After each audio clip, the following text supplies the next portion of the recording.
Pencipta alam semesta itu meliputi segala sesuatu. Sanurihim ayatina fil afaq wa fi anfusihim. Aku Tuhan akan memperlihatkan kepada mereka tanda-tanda keberadaanku, kebesaranku di segenap penjuru dan pada diri mereka sendiri. Jadi tidak perlu ada Tuhan dilantik.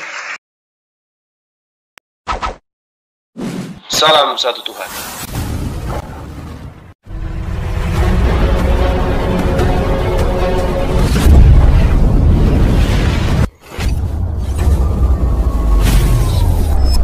Ya, pengantar ini singkat para sahabat. Dukung semua ya sahabat-sahabat kita channel Densa News Muslim. Di like, di subscribe, di share sebanyak mungkin untuk supaya mencegah sahabat-sahabat kita di luar sana tidak terpengaruh terhadap pemurtadan.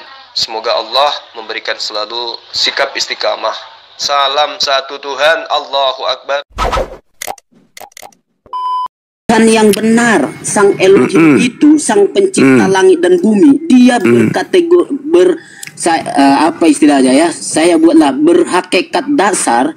Dia adalah Tuhan. Nah, lalu dia menciptakan lagi Tuhan. Dia menciptakan. Jadi Tuhan menciptakan Tuhan. Ini kan menurut Anda. Ini menurut itu Anda. Di dalam kitab saudara, lucu kan? Nah, inilah orang Kristen ini ya. Di kitabnya sendiri jelas-jelas mereka dihadiahkan Tuhan yang keluar dari kubur, kok jadinya saya yang dituduh. Kalau Al-Quran saya jelas saya bacakan kepada saudara. Orang-orang yang tidak beriman, ya, orang-orang yang tidak beriman, Tuhan alam semesta menjadikan setan sebagai pemimpin mereka. Dan itu terbukti di dalam kitab saudara. Orang yang disalib dijadikan menjadi Tuhan bagi angkatan jauh. Sudah, oke Bang Cuma. Sekarang ini ya. Anda tidak bisa lolos. Tidak bisa. Yang bersubstansial. Apa? Ya enggak apa-apa. Anda gini ya, Alkitab kami tidak bilang begitu. Yang bermasalah itu adalah cara perencanaan Anda. Makanya saya baca dalilnya. Gitu. Baca dalil. Anda tidak menyentuh dalil. Sama sekali Anda tidak menyentuh dalil. Anda hanya ingin menjatuhkan. Anda ingin menjatuhkan saya yang begitu kuat berdiri, tapi nggak bisa. Anda nggak menyentuh dalil. Kenapa Anda nggak berani? Sabar. Kenapa Anda tidak berani menyentuh dalil? Kisah Para Rasul 2 nomor 36. Selain hanya mengatakan camat-camat, loncat sana, loncat sini. Kenapa Anda tidak menyentuh dalil itu?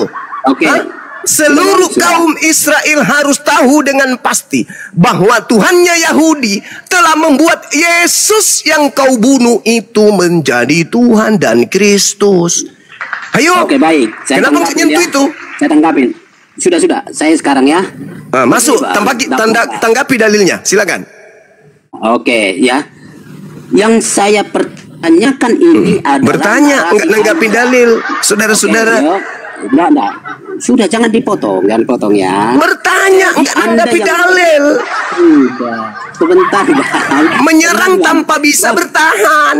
Bentar. Oke. Ini kita diskusi tertawa dulu ya. Gini, Bang. Saya yakinkan Abang jangan keluarkan saya dari room ya. Oke ya, kita kondusif ya, sehat ya. Kami butuh, Islam Kristen butuh Anda membantah dalil itu.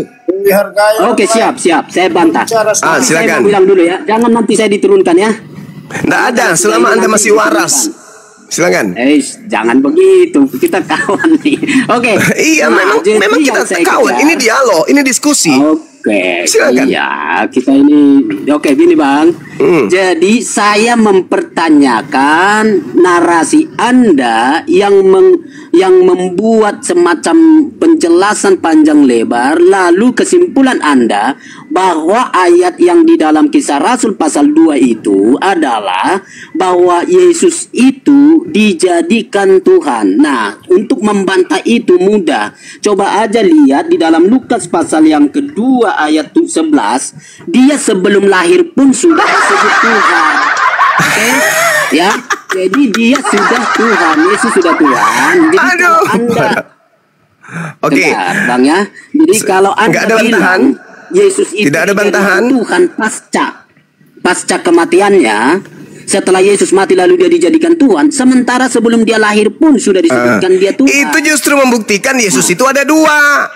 Yang satu dari lahir sudah Kristus, yang satunya nanti Kristus setelah dia disalib. Oke, ini lebih parah Bang Zuma. Oke, sekarang ada Yesus 2 ya. Oke, tenang dulu. Inilah yang membuat RK itu panik dan nggak bisa tidur sampai hari ini. Untung Superboy menolongnya. Oke, mantap. Jadi gini Bang. Sekarang abang sudah setuju bahwa ada 2 Yesus. Satu Yesus dalam ini buktinya. Pasal Lukas 2:11, Yesus itu sudah Kristus dari sejak lahir. Kisah para Rasul 2:36 yang disalib itu nanti dilantik menjadi Kristus setelah dia dibunuh. Oke, terus. Iya, saya ikuti itu. Nah, sekarang menurut abang di dalam kitab yang sama, apalagi nih penulis yang sama, bahwa ada 2 Tuhan, ada 2 Yesus. Satu Yesus yang sebelum lahir sudah disebut sebagai Tuhan, Kristus. Nah, lalu satu lagi ada Kristus dan Tuhan yang dijadikan kemudian setelah dibunuh. Oke ya. Nah, coba berikan saya dalil ayat secara historis ya, saya tidak minta dari Anda sekarang.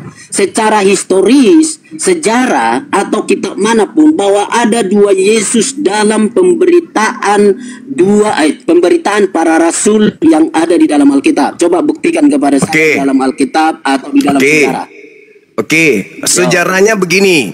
Sejenak setelah sebelum Yesus terangkat ke langit, Yesus berpesan kepada muridnya di dalam Yohanes 16 nomor 7 sampai nomor 15. Adalah benar kata Yesus, jikalau aku pergi. Sebab kalau aku tidak pergi, roh kebenaran itu, roh penghibur tidak akan datang. Maka aku harus pergi supaya roh kebenaran itu datang. Dan kalau ia datang, aku akan mengutus dia kepada kalian. Itu sebenarnya bukan terjemahannya gitu, itu tambahan lain. Nah, kemudian kata Yesus, aku harus pergi. Sebab kalau aku tidak pergi, penolong lain itu tidak datang. Jadi yang datang setelah Yesus pergi, penolong lain. Kita buktikan. Paulus ketika ke Damsyik, siapakah engkau Tuhan? Akulah Yesus. Loh, kok Yesus yang datang? Kok Yesus? Kan Yesus mengatakan, aku harus pergi. Kalau aku tidak pergi, penolong lain tidak akan datang. Loh, kok yang datang Yesus? Itu satu. Berarti sudah muncul tuh tanda-tanda. Yesus di dalam Matius 24 nomor 4 nomor 5 berkata, waspadalah, ini ucapan Yesus kepada muridnya di Bukit Zaitun. Waspadalah kepada penyesat yang datang kepadamu dengan memakai namaku, Yesus, dan berkata akulah Kristus. Berarti penyesat itu mengaku siapa? Yesus Kristus. 2. Yang ketiga, sabar dulu. Yang ketiga, kan secara histori Anda minta. Lukas 21 nomor 8, Yesus berpesan kepada orang Yahudi, waspadalah kepada penyesat yang datang kepadamu dengan memakai namaku dan berkata, akulah dia, saatnya sudah dekat, jangan kamu percaya. Yang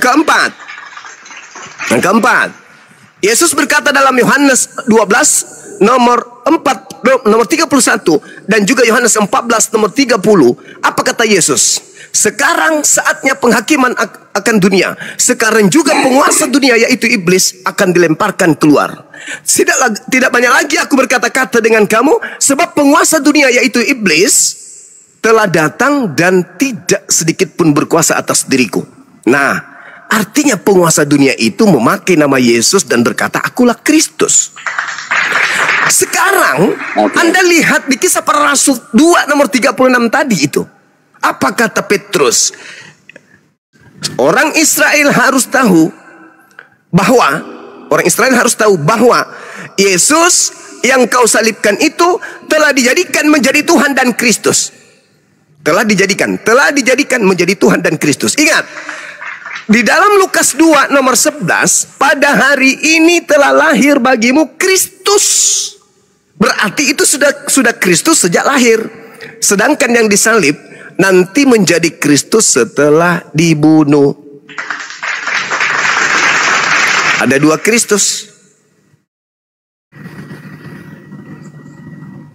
Silakan. Ya, oke. Dalil atau pijakan yang Bang Zuma pakai adalah dari Alkitab. Nah, lalu penulis yang sama ya Jadi di bagian awal dia sudah menyatakan di dalam, kita pakai dulu Kisah Para Rasul ya, saya ikuti Bang Zuma. Nah, di Kisah Para Rasul bahwa sudah ada di situ dikisahkan Yesus itu pada akhirnya naik ke surga setelah menampakkan diri, membuktikan dirinya telah bangkit. Oke ya, di dalam pasal 1 ayat 5 mulai 45 itu ya. Jadi dia membuktikan diri bahwa dia sudah bangkit. Oke. Nah, Yesus yang sama naik ke surga. Nah, lalu ketika dia naik ke surga, sebelum naik ke surga, dia mengumpulkan para rasul, murid-muridnya untuk jangan meninggalkan Yerusalem gitu ya. Lalu mereka menantikan janji Bapa. Nah, Petrus sebagai tokoh di situ adalah orang yang sama yang ikut di dalam menyaksikan kenaikan Yesus. Nah, lalu Petrus sekarang khotbah, itulah yang menjadi ayat sentralnya Bang Zuma tadi. Nah, lalu dari mana dalilnya Bang Zuma bilang yang dikhotbahkan Petrus yang bangkit itu yang juga dilukiskan oleh Lukas dan dia berada di dalam Injil Lukas. Kok bisa-bisanya sekarang cuma bilang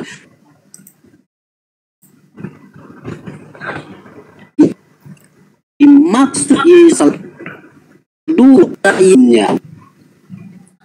Jaringannya merapakan. Ke apa yang kita pakai jauh dari sejarah bahwa ini, dan Anda belum bisa membuktikan itu ya. Anda gagal membuktikan bahwa ada dua Yesus yang berbeda ya. Dan kalau lihat secara akal baik ya, nggak usah harus jadi Kristen saja, coba kasih naskah itu, Alkitab itu kepada mereka, apakah mereka akan beranggapan bahwa itu pribadi yang berbeda? Tidak Bang Zuma. Nah, itu sebabnya saya katakan narasi Anda adalah narasi ngawur, mengarang-arang saja itu, bilang ada Yesus yang berbeda. Sorry. Ya. Oke. Andalah yang membantah dalil, kocar-kacir sana sini, entah apa yang Anda omongin.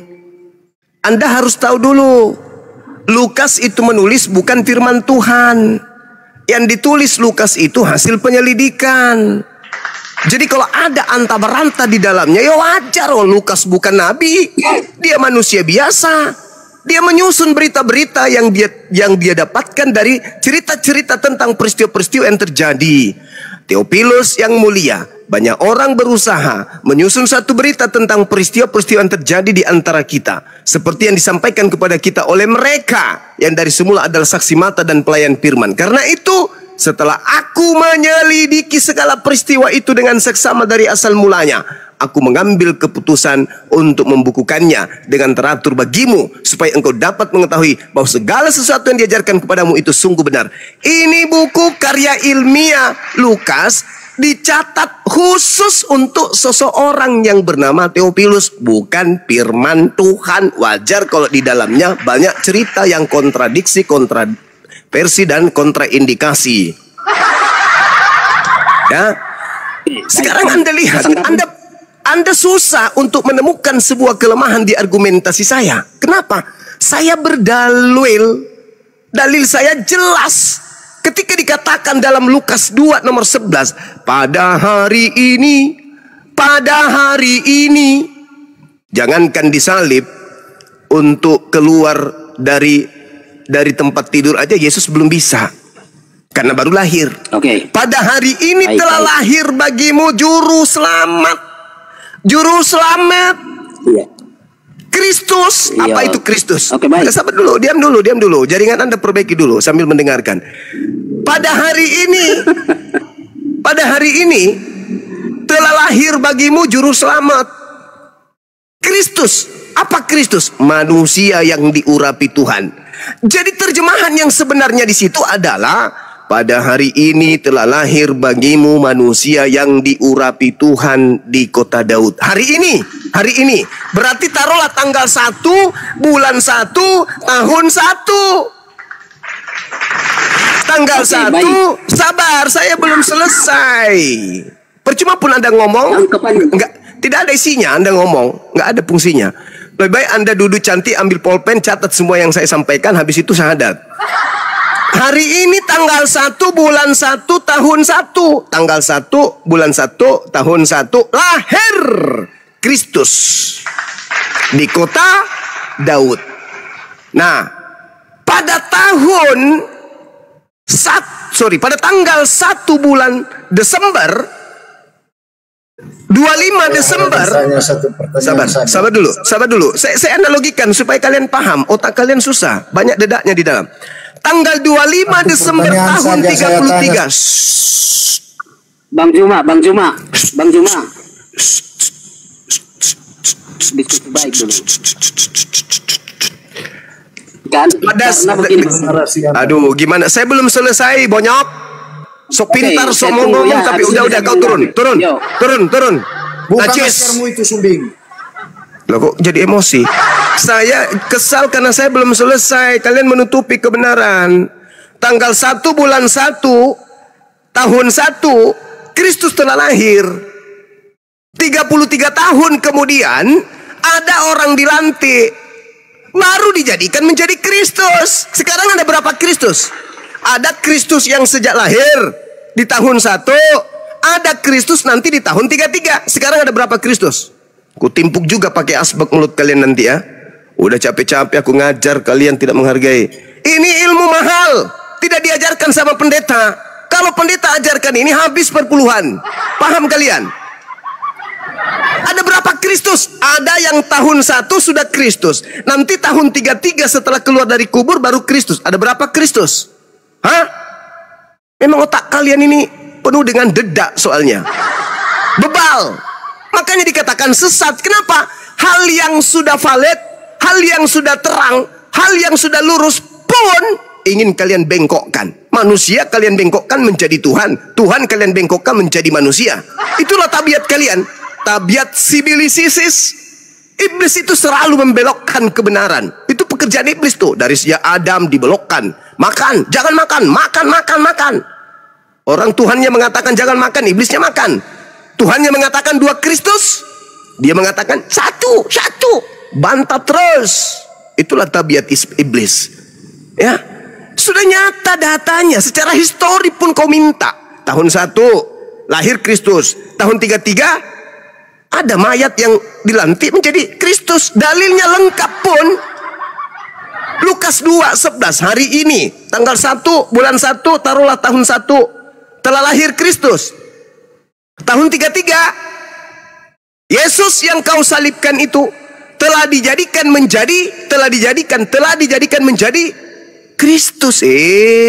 Kalau itu Yesus yang lahir pada tahun 1 telat. Dia juga memang sudah Kristus dari sejak sononya. Berarti ini bukan Kristus. Inilah yang diterangkan Al-Quran. Aku menjadikan iblis sebagai sembahan, sebagai pimpinan, sebagai junjungan mereka. Inna ja'alna syayatin aulia, pemimpin, junjungan, Tuhan, sembahan lilladzina la yu'minun, bagi orang-orang yang tidak beriman. Itulah yang dihotbahkan Petrus di Kisah Para Rasul 2:36. Makanya Paulus tidak menjual Yesus kepada orang Yahudi. Kenapa? Karena Paulus tahu orang Yahudi tidak mungkin menuhankan makhluk yang keluar dari kubur. Kenapa? Orang Yahudi sudah punya Tuhan, namanya Elohim, yang bukan manusia dan bukan anak manusia. Makanya dalam Galatia 1 nomor 15, Galatia 2 nomor 8, aku diutus untuk non-Yahudi. Karena non-Yahudi masih bisa dibodoh-bodohin. Kalau Yahudi nggak bisa. Yahudi sudah paten, nggak bisa diganggu Tuhannya. Maka yang bisa diganggu Tuhannya hanya penganut pagan, Roma, Yunani, dan seterusnya. Itulah lahir agama kalian, menyembah kepada Kristus. Kenapa itu bisa terjadi? Karena mereka membuat makar. Wa makaru wa makarallah wallahu khairul makirin. Karena mereka membuat makar, ingin membuat tipu muslihan, ingin menipu kemudian Tuhan, ingin menipu kemudian utusanku, ingin mencelakai nabiku, ingin membunuhnya. Maka aku balas tipu daya mereka dengan sebaik-baiknya pembalasan. Mampus. Itu fakta, itu real. Menderita kalian kan? Dulu sebelum ada para apologet kalian, kami ini anak-anak Tuhan, begitu mati langsung ke surga. Kami ini anak-anak Tuhan, menerima darah Yesus. Ketepak, ketepak, ketepak, ketepak. Begitu apologet Islam datang, babak belur. Yesus jadi musuhnya kemudian, Bible jadi musuhnya kemudian. Kenapa bisa seperti itu? Karena penyesat. Susah kalian ini. Data diambil dari Bible, Anda tidak percaya. Dibantu oleh Al-Quran, masih juga tidak percaya. Jadi sebenarnya kalian ini lebih syaitan daripada syaitan. Lebih syaitan daripada syaitan. Lebih jahat daripada orang Yahudi kalian itu. Kenapa? Orang Yahudi tegar tengkuk, merasa orang pilihan. Pada mereka dikasih kitab suci beruntun. Pada mereka diutus nabi berturut-turut. Wajar kalau mereka sombong. Wajar. Lawang kalian bukan umatnya nabi. Bukan pemilik kitab. Bukan umatnya Nabi Musa. Bukan umatnya Nabi Isa. Tidak ada nabi untuk kalian. Tidak ada kitab suci untuk kalian. Tapi kalian sombongnya. Na'udzubillah. Halilintar. Halilintar. Islam sudah datang. Siang malam umat Islam menggaungkan. Dari kuping kiri dihantam pakai Al-Quran. Dari kuping kanan dihantam pakai Bible. Tetap bebal. Berarti kalian lebih zalim daripada orang-orang Yahudi.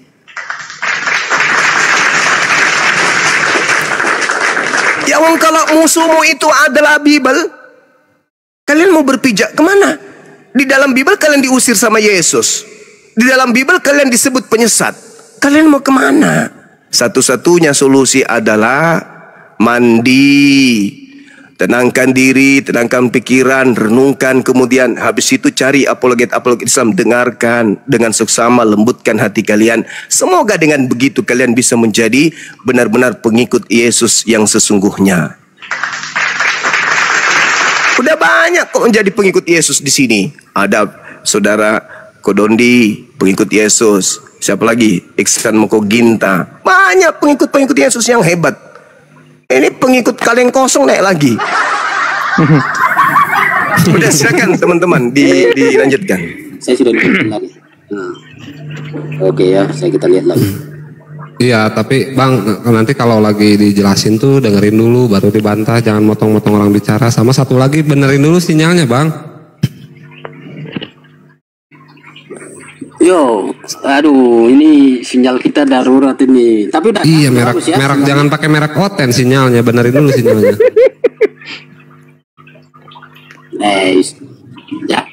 Jangan buat narasi-narasi begitulah, kondusif aja kita, ya, Bang. Ya kondusif. Ya udah saya bantu Abang cari kondusif pohon aja. Terus naik ke pohon. Nggak usah. Ya udah jangan baper, kan katanya ditampar pipi kiri kasih pipi kanan, kok gitu aja marah. Oke, saya nggak ada gitu-gitu, kita udah oke. Nah, tanggapin Bang Zuma ya, boleh, siap ya? Sinyal kau nggak siap? Oke. Sok-sokan mau ngadapin Bang Zuma. Turun lagi. Udah, sudah bagus. Belum.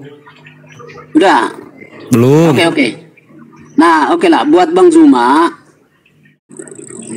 Belum ya? Belum. Harus ini ya, perbaiki. Ya nggak tahu lah, kok nanya saya. Abang cari pohon, naik dulu ke pohon. Sudah. Kok nanya saya? Sudah, oke, sudah lah. Oke ya, Bang Zuma. Sudah. Bang Zuma. Iyalah, biar Zuma cepat tadi menjelaskan bahwa Lukas pasal yang kedua, ya, itu Yesus yang benar. Tetapi ada Yesus yang lain, itulah yang ada di Kisah Rasul pasal yang kedua. Nah, cuman Bang Zuma ingatlah bahwa ini adalah kitab Kristen, ini adalah kitab yang sudah berdasarkan sejarahnya. Ini diakui bahwa ini adalah kitab yang ditulis oleh mereka-mereka yang sudah diilhami. Nah, lalu kenapa Bang Zuma mengatakan ada Yesus yang benar, lalu mengakui itu, tetapi di sisi yang lain dari kitab yang sama atau dari Alkitab yang sama tidak mengakui Yesus yang sebenarnya itu adalah sama orangnya?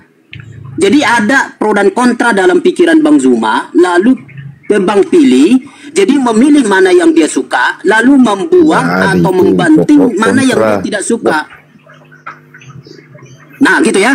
Nah itu sebabnya, tolonglah hati-hati melihat satu naskah, satu cerita, satu penulis yang sama Bang Zuma. Lalu jaringanmu konslet. Penulis yang sama, ya, yang sama. Tapi tahun yang kemudian semua tiba-tiba kemudian kita yang nggak hilang layar. dengar. Nah, Bang, kita nggak ngerti kalau diskusinya pakai rohani, Bang. Aduh, susah kali diskusi rohani, Bang Blender, tolong lah. Ini gimana, Bang Blender? Saya justru, Bang dengar ya. Saya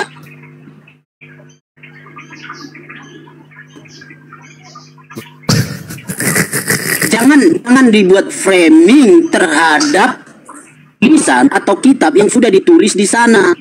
Lalu di kemudian hari ada framing itu. Lupa ya Bang, saya paham Bang. Ya, saya paham Bang. Di bawah dulu ya Bang ya. Maksud di situ. Jadi kalau Anda masih paham. Yuk next, yang lain. Bang Sel mau ditanggapi nggak? Coba ini ya, saudara siapa tadi, Paramex, dengarkan. Dengarkan saya ya. Kita berbicara mengenai agama di depan orang yang beda keyakinan dengan kita itu, kita harus lebih mengedepankan bagaimana cara kita mengcounter, lalu kemudian memberikan attack terhadap lawan diskusi. Bukan cuman menguliti argumentasi, membalut diri kita dengan argumentasi yang justru memperlihatkan kelemahan. Karena kenapa? Dalam dunia debat, karena kami ini adalah mantan aktivis ya. Kita ini orang-orang yang sering berdebat ilmiah di kampus-kampus. Kalau berdebat seperti ini, yang harus kita utamakan itu adalah kerangka berpikir dengan kisi-kisi referensi materi yang kita bawa. Kita harus memperjuangkan kisi-kisi yang kita bawa. Referensi yang kita bawa itu harus runut. Harus runut. Di objek sasaran pesan kita. Nah, saya kasih kamu satu referensi awal untuk memahami Bible kau itu, bahwa Biblemu itu tidak layak disebut sebagai apa yang Anda imani. Contoh, ini Bible sendiri yang menumpahkan kemudian isinya. Di dalam Yohanes 1 itu, pada mulanya firman ini bla bla bla bla bla bla bla bla bla bla bla bla bla. Itu bukan ucapan Yesus. Di Yohanes 1 nanti muncul ucapan Yesus itu di data nomor 38. Baru muncul ucapan Yesusnya. Jadi Yohanes 1 sampai Yohanes 1 nomor 1 sampai nomor 37 itu bukan ucapan Yesus. Di data nomor 38-nya baru muncul. Nah, kita kemudian pelajari. Kita lihat di dalam Yohanes 1 nomor 43. Pada keesokan harinya Yesus memutuskan untuk berangkat ke Galilea. Ia bertemu dengan Filipus dan berkata kepada Filipus, "Ikutilah aku." Siapa yang dipanggil? Filipus. Di sini kehancuran Bible. Kenapa? Karena tidak ada panggilan dari Yesus untuk Lukas. Yang dipanggil di sini Filipus. Poinnya di mana? Ya, Filipus diajak oleh Yesus ke Galilea ngapain? Kita selidiki lagi. Ketepak.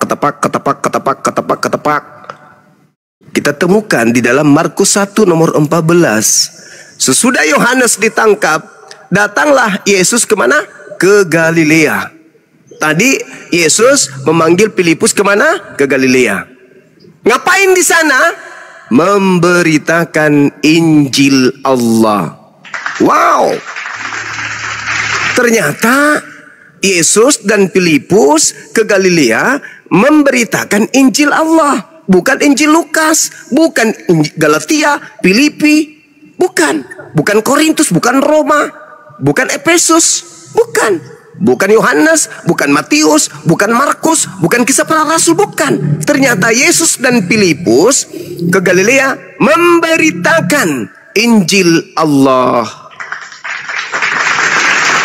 Sampai di situ aja? Belum. Masih berlanjut. Di mana?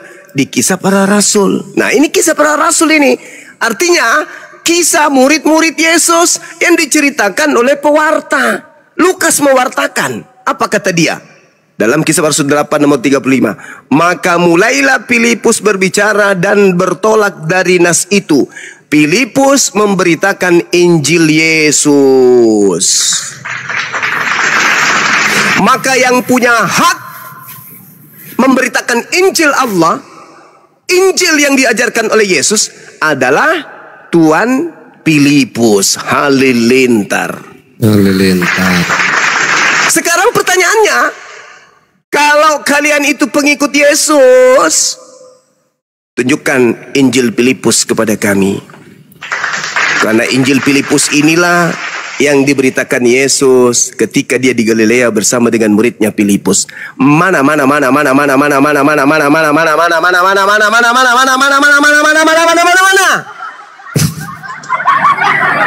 Injil yang Yesus beritakan itu? Mana Injil Filipus itu mana? Mana Injil kerajaan Allah itu mana? Yang diberitakan Filipus itu mana? Ada. Upil. Sok paten, sok cantik. Jangan ajarin kami. Kami sebelum terjun perang kayak begini, kami udah tahu, kami udah pelajari, kami udah selidiki. Oh, kita ini orang intelektual, kita ini orang pelajar. Bukan asal modal congor. Data kita bawa, kita pertanggungjawabkan. Kita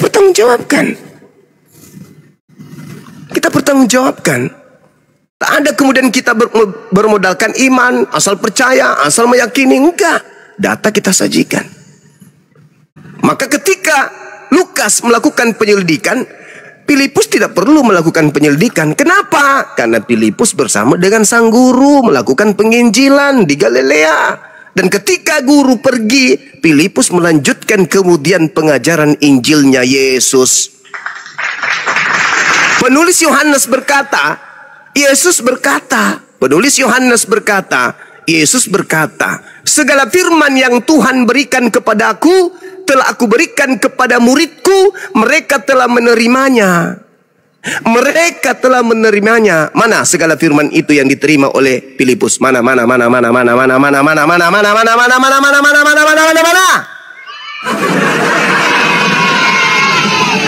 Segala firman yang Tuhan berikan, yang Allah berikan, yang Bapa berikan, yang Elohim berikan kepadaku telah aku berikan kepada muridku Filipus. Dan Filipus telah menerimanya. Dan Filipus percaya bahwa Bapalah yang telah mengutus aku. Mana segala firman itu? Ketepak Lukas, ketepak Markus, ketepak Roma. Sejak kapan Yesus mengajarkan buku-buku kayak begitu?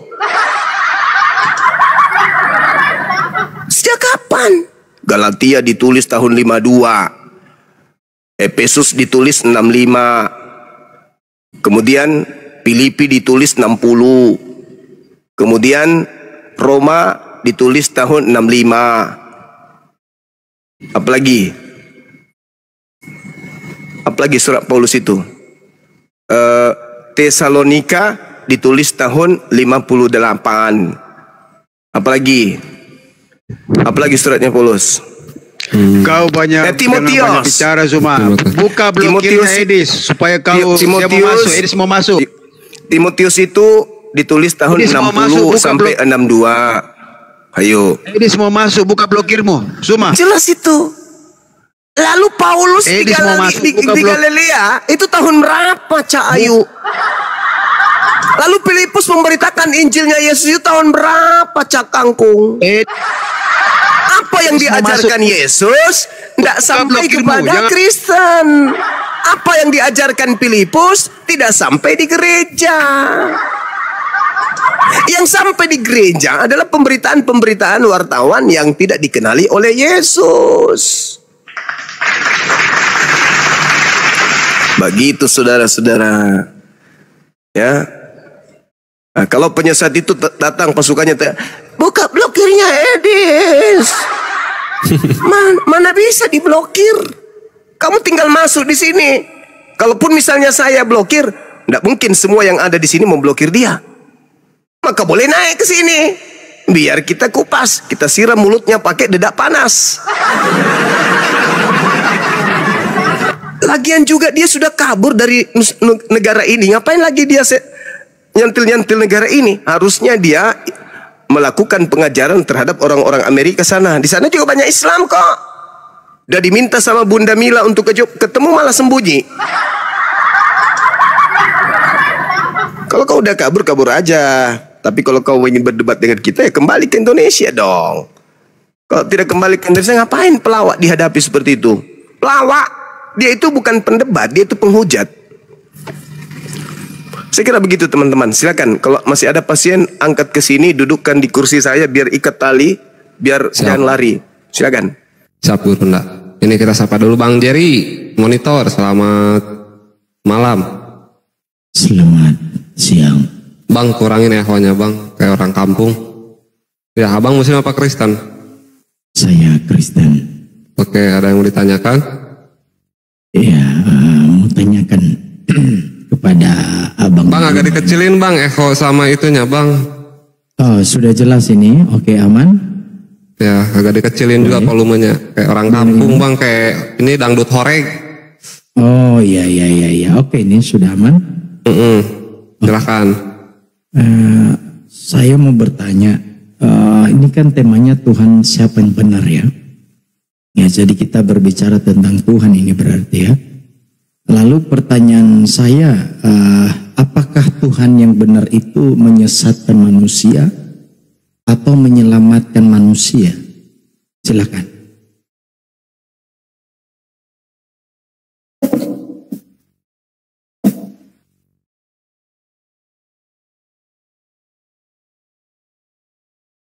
Guru Nda, Assalamualaikum.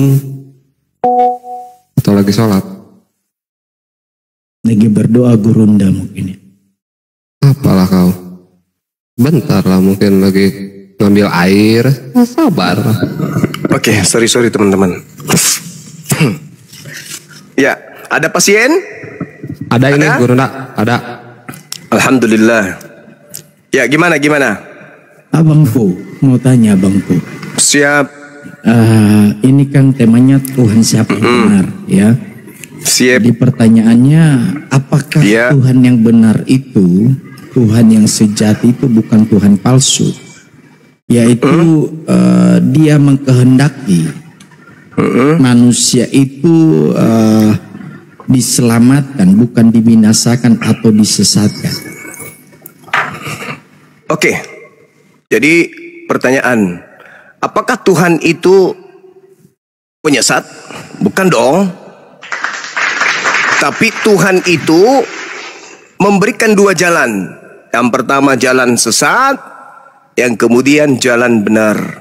Al-Quran mengatakan, amtazul yauma ayyuhal mujrimun. Katakanlah kepada orang-orang kafir, berpisahlah kamu dari orang-orang mukmin pada hari ini, wahai orang-orang yang berdosa. Jadi Tuhan pencipta langit dan bumi itu menurunkan dua kaidah dalam hidup ini, yaitu baik dan jahat. Zalika bi annal ladzina kafaru taba'ul batil wa annal ladzina amanu taba'ul haqqa mir rabbihim. Jadi dua kelompok. Orang-orang kafir itu mengikuti yang batil, yang sesat. Dan sesungguhnya orang-orang yang beriman itu mengikuti kebenaran dari Tuhan. Maka Tuhan menentukan sesat, sesat, jahat, jahat, baik, baik, benar, benar. Tuhan memilih siapa yang sesat. Siapa yang sesat itu? Orang-orang yang sudah diajarkan padanya Yesus itu cuma nabi, dia cuma rasul, dia hanya manusia. Tapi dipilihnya, menuhankannya. Tuhan sudah memilih, hei jangan makan babi, tapi dimakannya babi. Tuhan sudah mengatakan kau harus ibadah Sabat, tapi dipilihnya Minggu. Orang-orang yang memilih sesat, maka dia ditetapkan pada kelompok sesat. Tidak mungkin orang sesat dimasukkan kelompok beriman. Orang beriman dimasukkan ke dalam kelompok yang sesat. Makanya dikatakan dalam Kejadian 3 nomor 15, aku Tuhan akan mengadakan permusuhan. Oke, baik. Oke, makasih Bang Juma. Berarti Tuhan yang mengadakan permusuhan. Tuhan yang menciptakan rasa permusuhan. Yesaya 45 nomor 7, akulah Tuhan yang menciptakan kejahatan. Oke, Bang Juma, saya tanggapi ya. Silakan. Thank you, luar biasa ya Bang Juma. Jadi begini abangku, pasti sesuai narasi yang saya dengar dari abang bahwa ketika Allah itu menyesatkan itu Allah palsu ya, betul ya Bang Juma ya? Tidak ada Allah itu menyesatkan. Iya, maksudnya kalau dia Allah menyesatkan itu Allah palsu ya? Allah tidak ada menyesatkan, Allah menetapkan yang sesat itu sesat, yang batil itu batil, yang benar itu benar, yang beriman itu beriman. Iya, maksudku kalau ada Allah yang menyesatkan itu Allah tidak palsu. Ada Allah menyesatkan. Allah menetapkan perkara, sesat itu sesat, beriman itu beriman. Oke, baik. Allah menentukan orang-orang sesat itu telah memilih sesat, orang-orang beriman itu telah memilih beriman. Bukan Allah yang menetapkan orang itu sesat, tapi dia sendiri, dia sendiri yang memilih kesesatan itu, maka dia ditetapkan menjadi sesat. Begini, kalau iblis menyesatkan baru. Bang Juma dengar dulu. Ya, silakan. Sebab di dalam Al-Qur'an 7431 dikatakan Allah menyesatkan, berarti dia Allah palsu ya? Kan sudah saya jawab tadi. Kan udah jawab tadi. Kan sudah ku jawab lebih dulu karena saya sudah tahu apa yang akan Anda sampaikan. Saya udah tanya, udah ku sampaikan tadi. Al-Quran mengatakan itu kan bertentangan dengan narasi Anda. Salah, Anda nggak paham. Anda mengambil, Anda mengambil dari akhir. Orang itu ambil dari awal. Man ihtada fa innama yahtadi li nafsi wa man dalla fa innama yadillu 'alaiha wa la taziru waziratu wisra ukhra wa ma kunna mu'azzibina hatta nab'atha rasula. Barang siapa berbuat sesuai dengan petunjuk Allah, maka sesungguhnya itu untuk keselamatan dirinya sendiri. Barang siapa sesat padahal sesungguhnya itu hanyalah kerugian bagi dirinya sendiri. Dan seorang yang berbuat dosa tidak dapat memikul dosa orang lain, tetapi kami tidak akan menyiksa sebelum kami mengutus seorang rasul.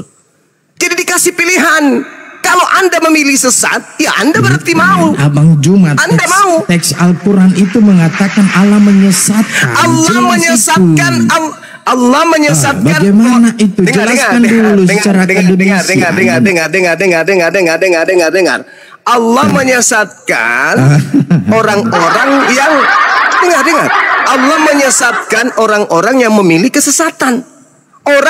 Tuhan itu menyelamatkan orang-orang yang memilih keselamatan. Di mana teks itu mengatakan ada orang yang tersesat? Anda kan Anda hanya menggunakan satu dalil kan? Iya, makanya narasikan itu. Mari saya buktikan. Sedang bicara apa? Mari saya buktikan. Mari saya buktikan dalil itu. Apakah Allahku yang menetapkan atau orang itu sendiri yang memilih untuk memilih sesat? Maka Allah sesatkan karena dia sendiri yang milih.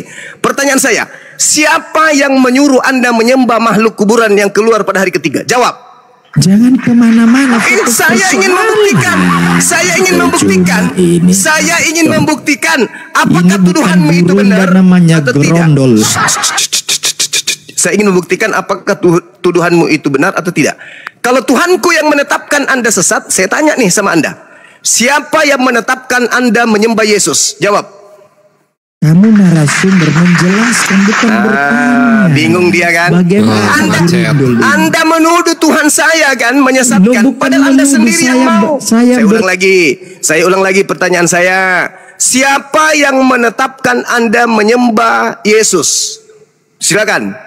Siapa yang memerintahkan? Siapa yang memerintahkan? Siapa yang mengajarkan?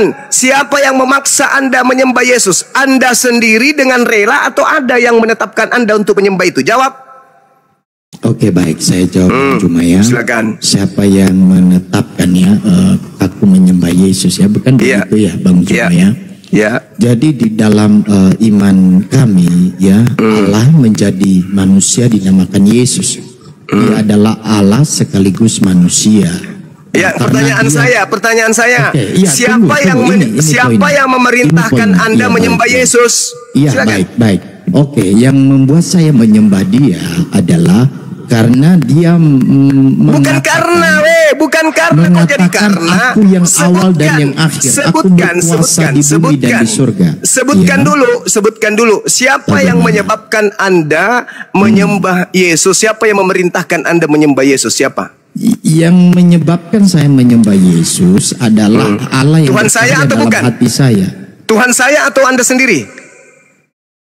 Tuhan Anda kan beda dengan Tuhan saya. Kalau iya, Tuhan makanya saya tanya, makanya saya tanya, Tuhan saya atau Anda sendiri? Ya, Tuhan saya lah. Ya, di mana Tuhan Anda? Di mana Tuhan Anda meminta Anda menyembah Yesus? Dikatakan bahwa Dia berkuasa di bumi dan di surga. Itu iblis. Itu kata Yesus, itu iblis. Bagaimana Yesus Anda mengatakan iblis? Jelas. Dengar, saya kasih dalil. Macam mana di dalam ajaran Yesus, Yohanes 12:31, Yohanes 14 nomor 30, penguasa dunia ini adalah iblis. Yang keluar dari kubur dia mengatakan, kepadaku telah diberi kuasa dunia. Menurut Yesus, yang melakukan kuasa dunia, yang menerima kuasa dunia, itu iblis. Pertanyaan saya, siapa yang mengajarkan Anda menyembah iblis? Tuhan saya atau Anda sendiri yang milih? Jawab. Oke, baik Bang Juma. Ya, saya jawab. Kan sudah saya bilang tadi, yang membuat saya menyembah Yesus itu karena Allah yang berkarya dalam hidup saya, sehingga saya bisa juga melihat. Dia kan mengatakan, berarti aku bukan yang awal Tuhan dan saya. yang akhir. Sekarang gini. Tuhanmu beda. Kalau Tuhanmu menyesatkan, kalau Tuhanku menyelamatkan, bro. Sekarang begini. Iya. Berarti bukan Tuhan saya yang mengajarkan Anda menyembah Yesus, kan? Iya. Oke. Sekarang kita buktikan. Apakah yang memerintahkan Anda menyembah Yesus itu iblis atau Yesus? Sekarang ingat, Tuhan saya nggak masuk ke situ. Tuhan saya nggak masuk. Anda sendiri yang Anda masuk. Loh, tadi Anda mengatakan bukan Tuhan saya.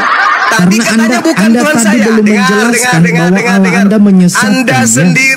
Anda sendiri yang mengakui bukan Tuhan saya. Coba jelaskan dulu kenapa Allah Anda menyesatkan. Coba jelaskan. Belum jelaskan. Saya tunggu. Saya ingin buktikan siapa yang menyesatkan Anda. Anda sudah mengakui bahwa Tuhan saya tidak masuk ke situ. Bukan Tuhan saya yang memerintahkan Anda menyembah Yesus. Anda sudah buktikan itu tadi. Anda ucapkan itu tadi. Sekarang saya ingin buktikan. Kita beda Tuhan, bro. Tunggu. Sabar. Makanya diam. Kalau saya berbicara, Anda diam. Nanti kalau Anda berbicara, saya diam. Oke ya. Oke, dengarkan. Tenangkan diri Anda, dengarkan. Anda mengatakan Anda menyembah Yesus bukan karena Tuhan saya. Oke, berarti Tuhanku sudah di luar garis. Sekarang saya ingin tahu, Anda kan menyembah Yesus nih. Saya ingin tahu, apakah Yesus yang mengajarkan menyembah dirinya atau iblis? Tolong kamu tunjukkan kepada saya, Yesus memerintahkan menyembah kepada dirinya atau menyembah kepada Elohim Tuhannya Abraham? Jawab. Di mana data eksplisit ya, Bang Juma? Begitu ya. Hidup kekal itu adalah mereka mengenal Engkau satu-satunya. Kemudian ketika ditanya oleh muridnya, Guru, apa yang harus aku kerjakan supaya aku bisa memperoleh hidup yang kekal? Kata Yesus, hidup harus kau kerjakan adalah lakukan segala perintah Bapa. Apa perintah Bapa? Jangan ada ilah lain di hadapanku. Itu perintah Bapa. Berarti Bapa Tuhannya Abraham tidak mau manusia menyembah Yesus. Hanya dia yang harus disembah. Pertanyaan saya, bukan Tuhannya Abraham yang minta Anda menyembah Yesus. Bukan Tuhan saya ternyata yang menyuruh Anda menyembah Yesus. Sekarang tinggal dua kandidat, Yesus atau iblis. Jawab. Meong. Yesus. Di mana Yesus mengajarkan sembahlah aku? Tunjukkan dalil. Tuhan Yesus mengatakan kepada teman-teman, katanya tadi gantian, kok meong? Enggak, saya minta dalil. Oh, tidak termute ya? Oh, tidak termute ternyata. Saya dengar. Tunjukkan dalilnya, karena tinggal 2 kandidat. Tuhannya Abraham tidak, Tuhannya Islam tidak. Tinggal 2 kandidat, Yesus dan setan. Tolong tunjukkan di mana Yesus meminta agar manusia menyembah dirinya. Silakan. Tunggu dulu. Tuhan Abraham sama Islam sama. Kalau Anda mengatakan tidak sama, yang jelas Tuhannya Abraham tidak minta Anda menyembah Yesus, Tuhanku juga tidak minta Anda menyembah Yesus. Berarti dua hakikat ini yang kau katakan beda, itu sama-sama tidak menginginkan itu. Sekarang tinggal 2 kandidat. 1 Yesus, 2 setan. Kalau Yesus yang meminta Anda menyembah Yesus, tunjukkan dalilnya. Kalau tidak ada, tinggal 1 kandidat.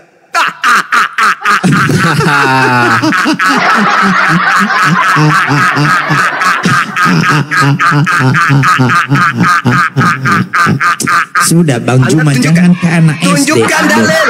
Tinggal 2 kandidat. Tunjukkan dalil. Yesus meminta untuk disembah. Ingat, di dalam Lukas 4 nomor 7, iblis minta disembah. Sudah, kita mau jawab. Pertanyaan saya, tunjukkan di mana dalilnya Yesus minta disembah. Silakan, saya diam. Oke, baik ya.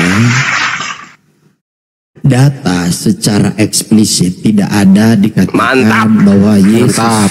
Udah selesai udah. Turunkan. Saya bernarasi ganti-ganti. Sabar. Boleh saya bicara, Bang Juma? Anda ke gereja, cebok di sana pakai batu ulekan yang habis dipakai ulek cobek. Jadi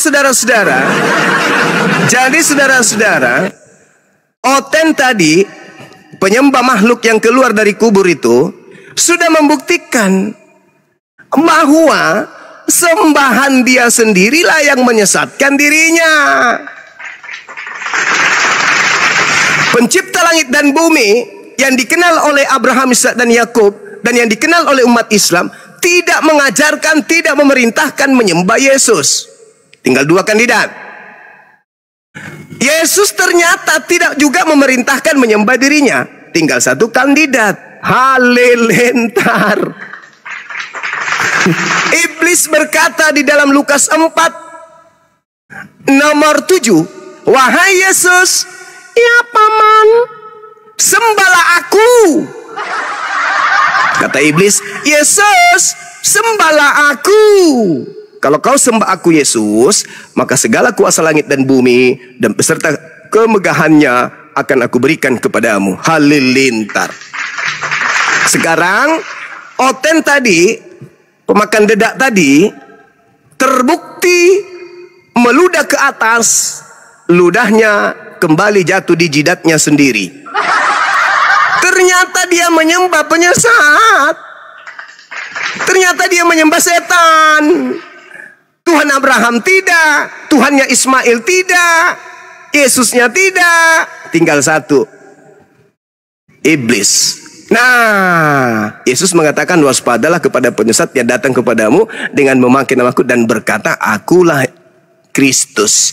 Berarti betul, pada hari Minggu mereka berkongko-kongko ke rumah ibadah mereka. Tidak ada perintah Tuhannya Abraham, tidak ada perintah dari Tuhannya Islam, tidak ada perintah dari Yesus. Lalu siapa yang membisikkan mereka ke gereja hari Minggu kompak begitu? Siapakah dia? Pembisik dari alam kegelapan. Siapa yang datang membisik? Sang pembisik kejahatan. Kompak segitu sedunia pada hari Minggu, kompak. Yesus tidak pernah mengajarkan ibadah Minggu, Tuhannya Abraham tidak pernah mengajarkan ibadah Minggu, Tuhannya umat Islam tidak pernah mengajarkan ibadah hari Minggu, Yesus tidak pernah mengajarkan ibadah hari Minggu. Kok mereka kompak hari Minggu? Siapa di balik semua itu? Oke, saya kira udah terbukti ya teman-teman. Cukup bagi kita untuk mengkarungin, ya, membuat orang masuk karung goni. Tujuannya menghujat, ternyata kena di jidat sendiri. Silakan. Alhamdulillah. Ada selesai nih. Ya Bang Si, monitor. Selamat siang.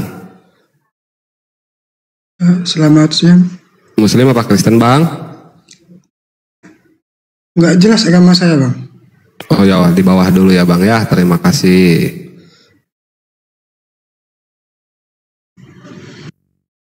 Nggak jelas agama saya. Ada gitu orangnya tidak jelas kelaminnya ya. Aku laki apa perempuan ya? Aku bingung Bang.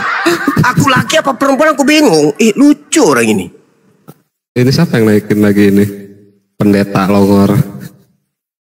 Ya, halo. Bang Juma, mau diskusi tidak kita? Berani? Kan udah selesai Pak. Bapak udah mengakui nggak ada perintahnya, apalagi yang mau didiskusikan? Kalian nggak berani diskusi. Udah kau sudah terbukti nyembah iblis. Ternyata Bang Tuhanmu Juma itu belum bisa penyesat. jawab pertanyaan saya bahwa alammu ternyata penyesat. Lah, Tuhanku bukan Tuhanku yang merintahkan kamu ibadah minggu kok. Anda sendiri yang menjawab. Bukan Tuhannya Yahudi juga, Anda sendiri yang menjawab. Satu-satunya kandidat kalau bukan Yesus ya setan. Kenapa Anda mengatakan Tuhan saya penyesat? Ternyata terbukti Anda mengikuti setan itu. Kan lucu ente ini. Harusnya Anda malu. Tapi gimana mau malu ya otak nggak berfungsi. Islam selalu unggul, Islam selalu menang, Islam selalu jaya di hadapan anak setan. Assalamualaikum warahmatullahi wabarakatuh. Selamat siang Bang Zuma dan semuanya. Waalaikumsalam warahmatullahi wabarakatuh. Bahagia. Sehat selalu, salam kenal dari Sulawesi Barat. Iya Bang, terima kasih. Terima kasih Bang. Ya, maaf masuk ke Komal ya, izin. Ya, izin di bawah ya Bang ya. Yang mereka unggul, tunggu dulu.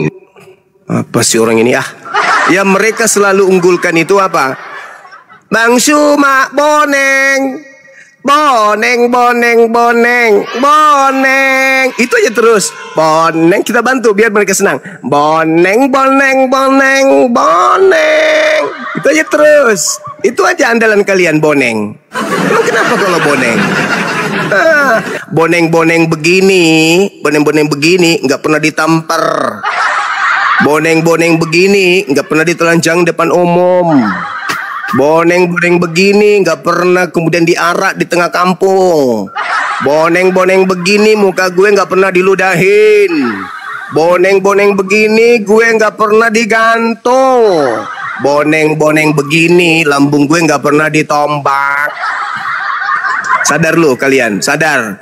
Jangan menghina fisik ketika sembahanmu ternyata jauh lebih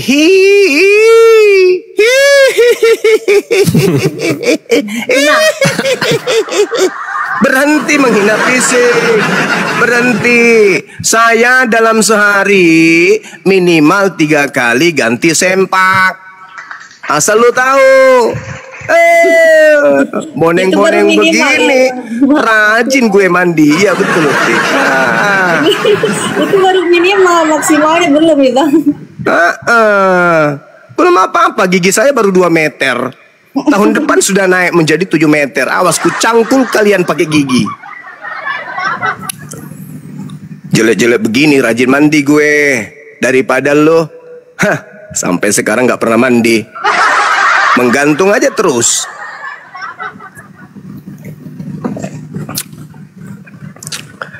Jangan menghina fisik, bro. Iri kali orang dia. Iya, jangan menghina fisik. Jangan, Piri. Di sini tuh tanganku itu saya enggak.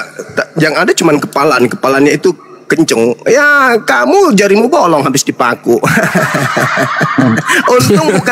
Untung bukan tengah kepala bekas paku.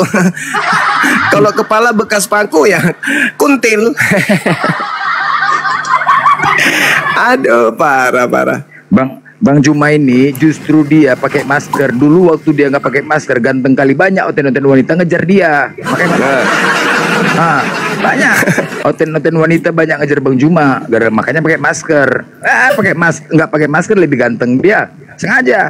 Oten-oten semua wanita ngejar terus. Nagih utang.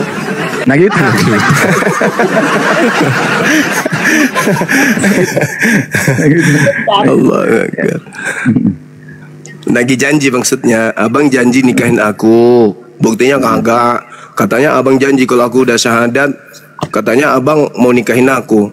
Apa jawabannya Mbak Suma? Maaf, aku bingung. Soalnya yang kusahadatin perempuan itu udah lebih 3.000 orang. Bingung aku mau nikahin yang mana. Udah 3.000 aku janji nikah. Yang penting syahadat. Udah 3.000 yang syahadat. Hanya untuk mau nikah sama aku. Bingung aku jadinya. Allahu Akbar. Masya Allah. Masih mau datang besok. Peta Lempu, Assalamualaikum. Salam perjuangan Kanda. Waalaikumsalam warahmatullahi wabarakatuh. Dinas siapa yang bilang adik saya di Bopeng? Gantengnya minta ampun kok. Hai golai sih macolok Indonesia. Besok baru naik. Oh, jadi masih di kota ini. Kenapa nggak minta dinas dalam kota biar tiap hari kita ngopi? Enggak. Enak di atas. Mantap di atas. Iya sih. Sama di Bolang itu. Kalau di atas kan iya kan, betul-betul. Kita di gunung memang itu enak. Enak. Cuman saya ini Kanda, 2 pekan ini saya tidak naik gunung karena saya diancam terus nih. Ada yang mau kasih terburai usus, mau potong leher, aduh segala macam lah ancaman-ancaman itu. Berani lo. Berani. Ya antisipasi aja.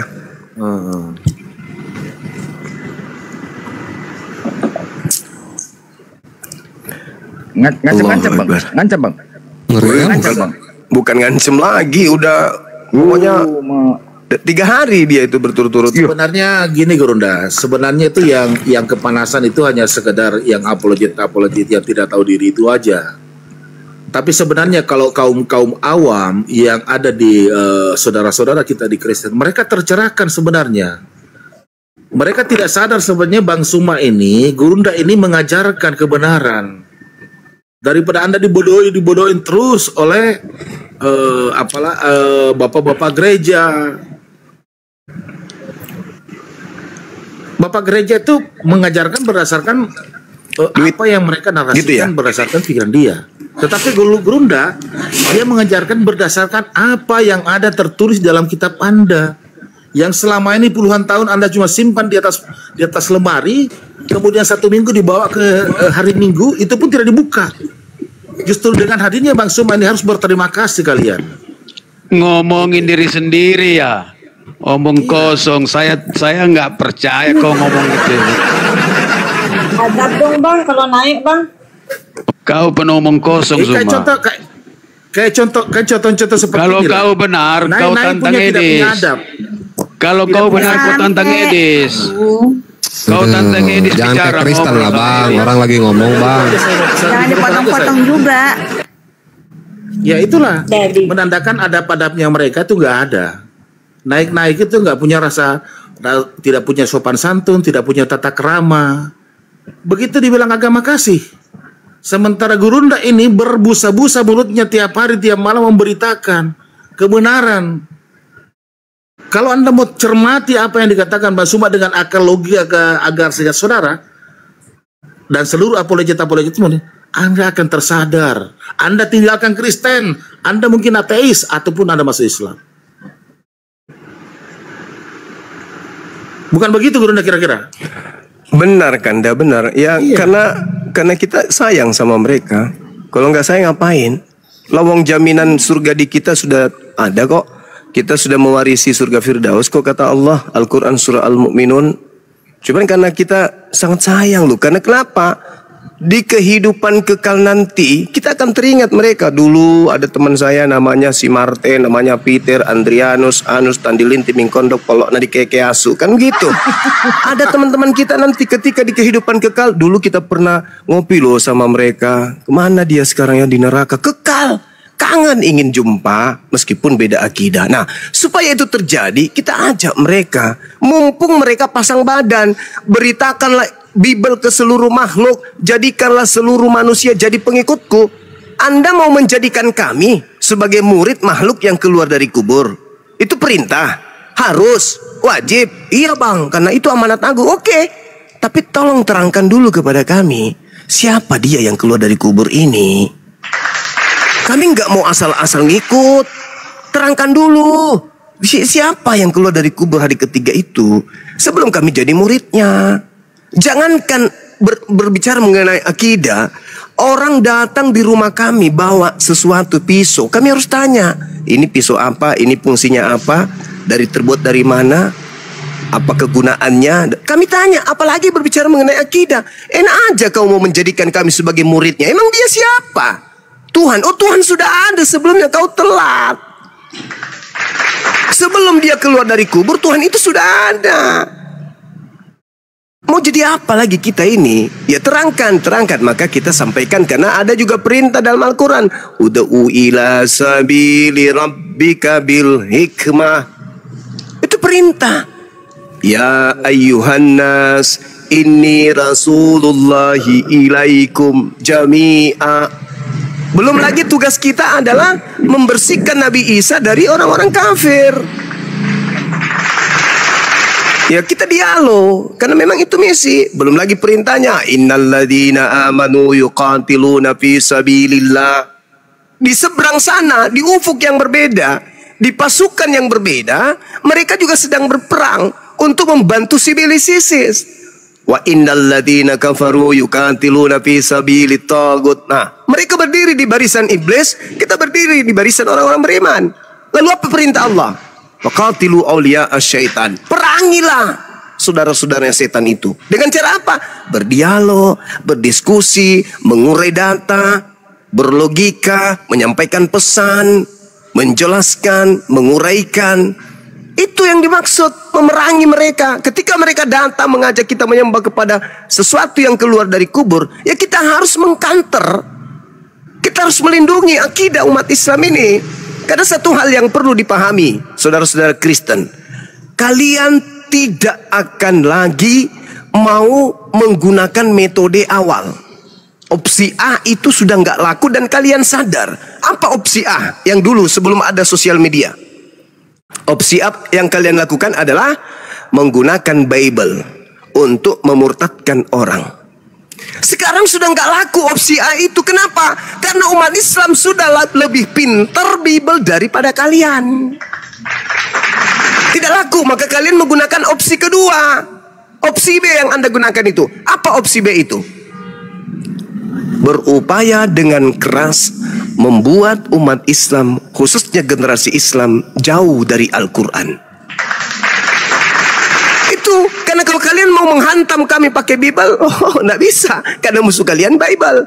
Maka kalian menggunakan opsi cadangan. Apa itu? Membuat generasi Islam jauh dari Islam, jauh dari Al-Quran.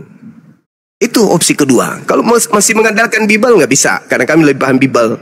Nah, opsi yang lain, opsi yang ketiga adalah mencari kemudian hadits-hadits lemah, hadits-hadits palsu, kemudian untuk kalian hantamkan ke generasi Islam. Tapi nggak main dengan kami, nggak ngepek maksudnya, nggak terasa gitu loh. Kenapa? Umat Islam itu memiliki beberapa benteng pertahanan. Yang pertama, ketika ente ingin mengajarkan kami Islam, ente kudu wajib ada ijazah. Ketika Anda berpura-pura menggunakan ijazah palsu, ente harus kami uji. Kredibilitas seorang yang memiliki ijazah kudu wajib bisa baca kitab gundul. Benteng kami berat, Anda langkahi, sulit. Ketika Anda membawa hadits, kami tertawa aja. Kenapa? Anda tidak mengerti asbabul wurud, Anda tidak mengerti usul fikih, Anda tidak mengerti bahasa Arab, Anda nggak mengerti mantik, nahwu, sarab, balaga, i'rab. Jadi mau kayak mana mau jadi pembimbing kami, Cak Kangkung? Sementara syarat untuk mengkaji Islam, memberikan manifestasi dari kaidah Islam, kudu wajib memiliki ijazah. Ingat, ijazah itu berasal dari bahasa kami. Ijazah itu apa? Legalitas, validasi dari yang punya hak memberikan kepada yang sudah berhak. Sekarang kalau saya belajar, kalau saya menyampaikan Bible, apa yang harus menjadi syarat? Saya harus sekolah kah? Tidak juga. Yang penting saya bisa baca. Berbeda dengan Al-Quran, berbeda dengan hadits. Kudu memiliki disiplin ilmu dan wajib hukumnya berijazah, baru mengajarkan Quran hadits. Gak bisa kalian itu. Di dalam hadis riwayat ini ada di situ berkata tiada kemilau seindah sangsil. Hei, lu siapa rupanya? Hah? Lu siapa? Lo manusia aja bisa kau edit jadi Tuhan kok. Tuhan bisa kau edit jadi manusia kok. Hah? Apalagi yang kayak gitu-gitu. Hadis riwayat ini disampaikan dari Anas. Anas berkata kepada Abu Rahman. Abu Rahman menyampaikan Usaim bin Kalab. Kalab menyampaikan kepada ini. Dan Rasulullah Muhammad SAW bersabda, tiada kemilau seindah sangsil. Hadis riwayat bom-bom. Wah, orang yang tidak paham, orang yang tidak ngerti bisa percaya. Tapi orang yang mengerti kaidah Islam tak mungkin. Jadi metode itu yang kalian pakai sekarang. Tapi maaf, selama kami masih ada, ya masih dikandung badan, nobody can stop me. You know? Tidak akan ada yang bisa menghentikan saya. Demikian Skanda dan teman-teman yang lain. Silakan. Siap Gurunda. Ya, si udah tahu sekarang agamanya apa? Si dibuka mute-nya si. Atau masih bingung? Hadis riwayat bom-bom. Ya si udah nemu agamanya? Gini bang, saya mau nanya nih bang ya, sebentar. Ya abang agamanya apa? Saya agamanya nih masih bingung bang. Enggak, dari KTP lah, KTP apa? Kalau KTP Kristen bang. Nah udah Kristen aja, kenapa bingung? Nah makanya saya mau nanya, ini asal usul Al-Quran bang. Abang Kristen, bingung tentang agamanya Kristen, bingungnya tiba-tiba mau nanya Islam biar nanti kalau menghujat Islam nggak kelihatan banget gitu atau gimana? Bukan bang, saya bingung. Ateis, dinamisme, animisme, apa dulu makanya agamanya? Ya udah bilang dulu aja mau bertanya apa. Sok silakan. Cuman mau nanya, ini mau nanya asal usul Al-Quran bang. Saya jawab. Asal usul Al-Quran dan merasa Islam yang paling benar, kira-kira begitu ya. Nah cobalah dijelaskan asal usul Al-Quran itu aja. Baik, jadi Al-Quran surah An-Najm, Allah subhanahu wa ta'ala menjelaskan ketika ada orang-orang yang menganggap Nabi Muhammad itu sesat, keliru. Maka Allah menjelaskan tentang Al-Quran.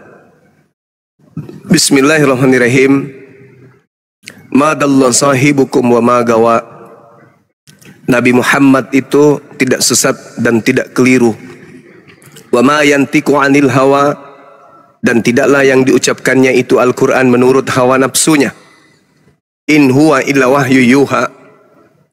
Selain Al-Qur'an itu adalah wahyu yang diwahyukan kepadanya. Allamahu syadidul quwa, yang diajarkan oleh roh kebenaran yang sangat kuat. Kemudian di dalam Al-Quranul Karim diterangkan di ayat An-Nahl ayat 102. Bismillah. Qul nazzalahu ruhul kudus mir rabbika bil haqq. Katakanlah kepada seluruh manusia, dialah Allah yang kemudian mewahyukan Al-Quran kepadamu melalui perantaraan Roh Kudus, tujuannya untuk meneguhkan hati orang-orang yang telah beriman dan menjadi petunjuk serta kabar gembira bagi orang-orang yang berserah diri kepada Tuhan. Qul man kana aduwwan li Jibril fa innahu nazzalahu ala qalbika bi isnillah musaddiqan lima baina yadayhi wa hudaw wa busyra lil mu'minin.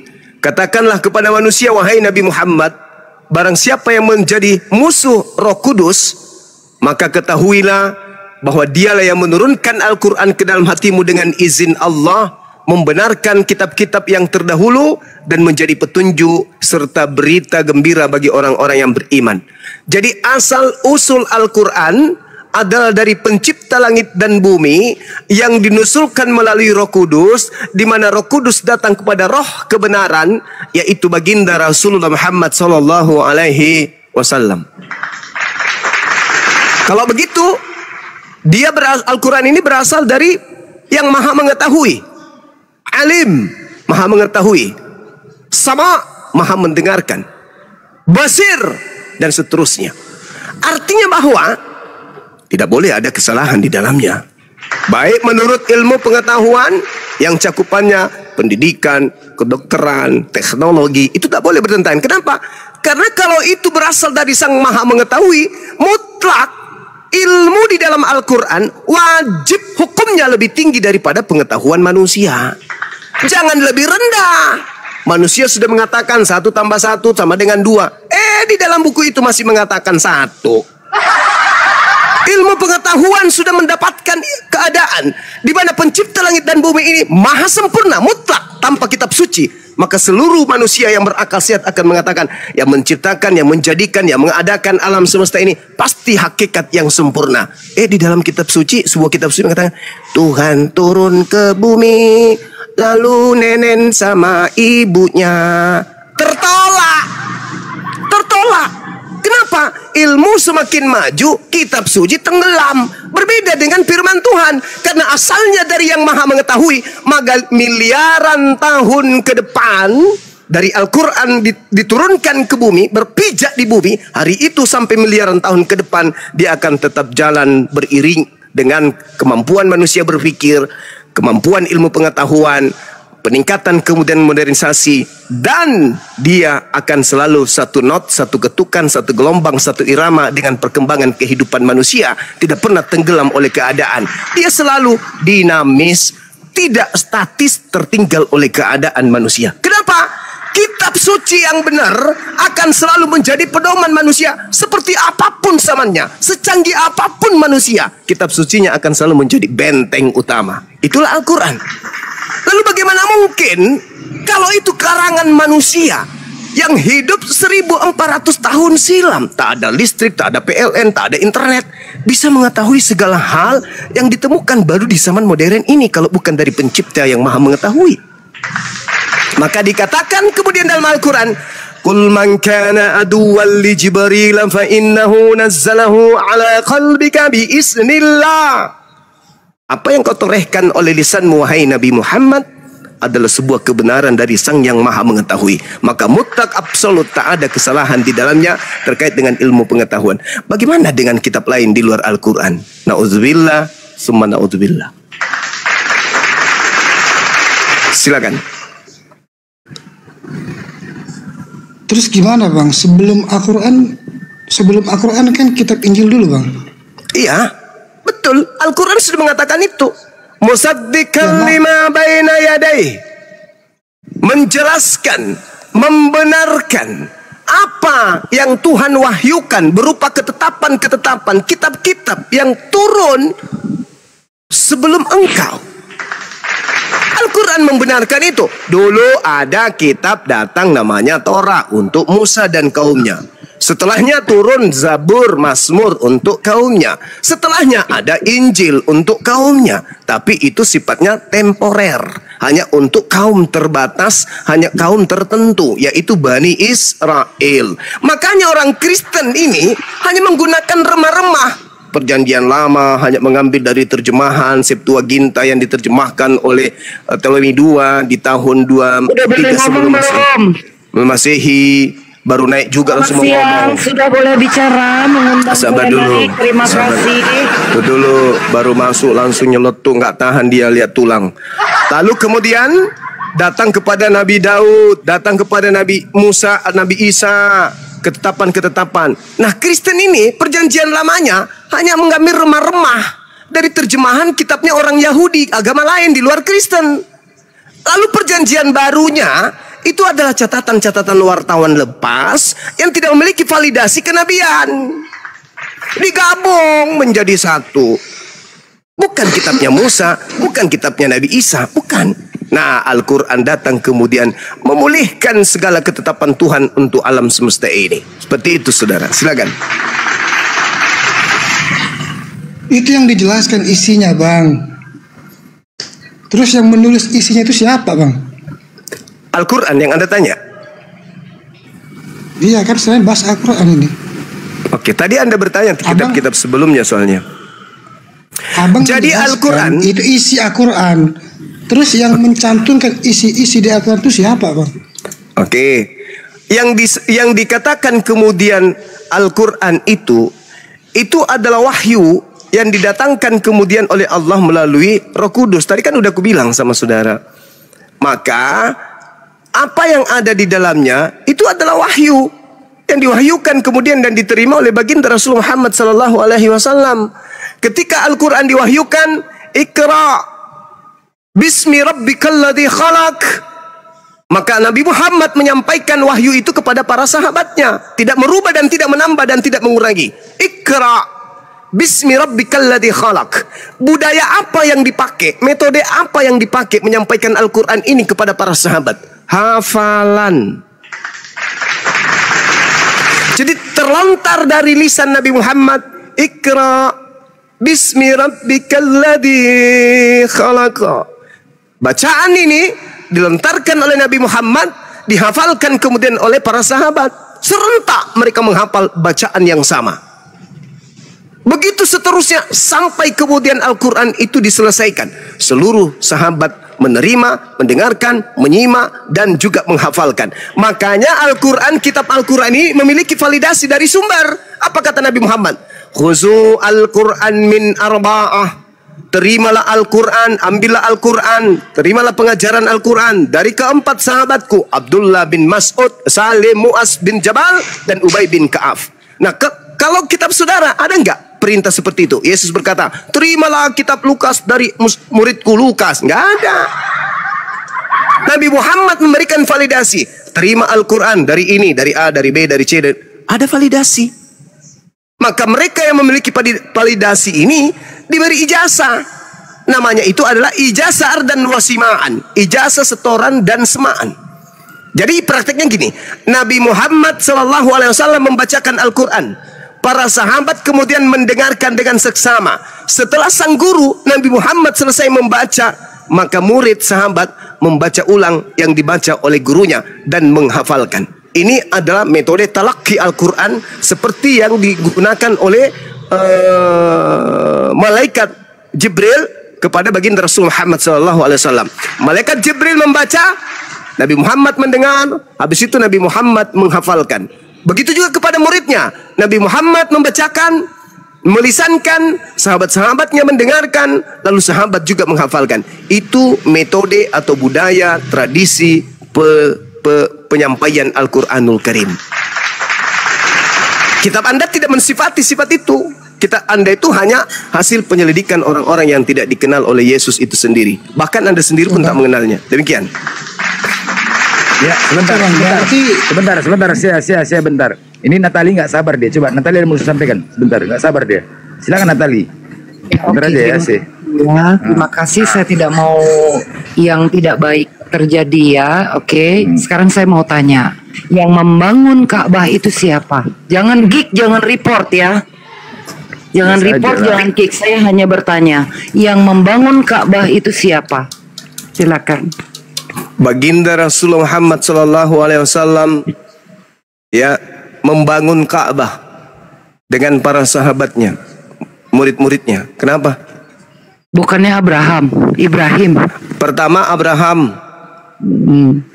Coba yang benar, jelaskan yang benar, yang berani, yang jujur. Nabi yang Muhammad membangun Ka'bah walaupun cuman batu, walaupun cuman pagar. Nabi Muhammad kemudian Nabi Muhammad yang melanjutkan bangunan dari kakeknya. Kalau dengar Nabi Abraham, kenapa di mute? Saya bertanya, yang Nabi pertama Abraham kali membangun Ka'bah itu siapa? Natali, ini sedang dijelaskan sebentar ya, tertib adabnya didahulukan dulu ya. Silakan Bang Zuma. Nanti kok umut kok nanti ya, mut. Iya, jadi gini, sekali lagi saya katakan kepada saudara, tradisi Yudaism sendiri ya, bukan Kristen. Ya, Yudaisme. Siapa yang membangun Ka'bah pertama kali? Itu Al-Quran aja ditulis sama Nabi Muhammad. Nabi Muhammad yang membangun setelah kemudian dibangun oleh kakeknya Ismail dan buyutnya Abraham. Setelah kemudian yang pertama membangun siapa? Lalu Abraham, oleh Ibrahim. Setelah kemudian Abraham, Ibrahim. Imannya kuat imannya, tapi diusir Bang, juga saya dari surga sebentar, itu Nabi Adam. Astagfirullahalazim. Bang, saya sebentar ya. coba yang jujur, jangan Karena gelagapan. tadi Ini sudah kenapa ya? dijawab tadi sama Bang Zuma ya. Kenapa ya? Muhammad atau Pertama kali Ibrahim? dibangun itu adalah Ibrahim. Sudah ya, selesai ya. Nggak paham dia. Abraham. Oke, sebelum Islam ya. Iya, karena Islam Berarti itu Ibrahim sudah ada. agamanya apa? Islam itu sudah ada begitu, dari sejak Ibrahim Adam agamanya alaihissalam. apa? Kalau dibangun sebelum Islam datang. Oke, Belum Nabi Muhammad menyembah Tuhan negeri Mekah. Ibrahim Udah, agamanya Sabar. diturunkan aja orang gila kayak gitu, turunkan aja. Dia sudah lelah bersundal kayaknya. Udah lelah kali dia. Dengarkan ya. Dengarkan ya penikmat ubi kayu ya, dengarkan. Saudara itu harus ngerti. Abraham meninggalkan 2 anak. Anak tunggal pertamanya adalah Yishmael. Yishmael mendapatkan warisan dari ayahnya Abraham, yaitu Ka'bah, Masjidil Haram. Anak yang kedua, yang bukan anak tunggal tapi anak kedua, itu mendapat warisan di Palestina.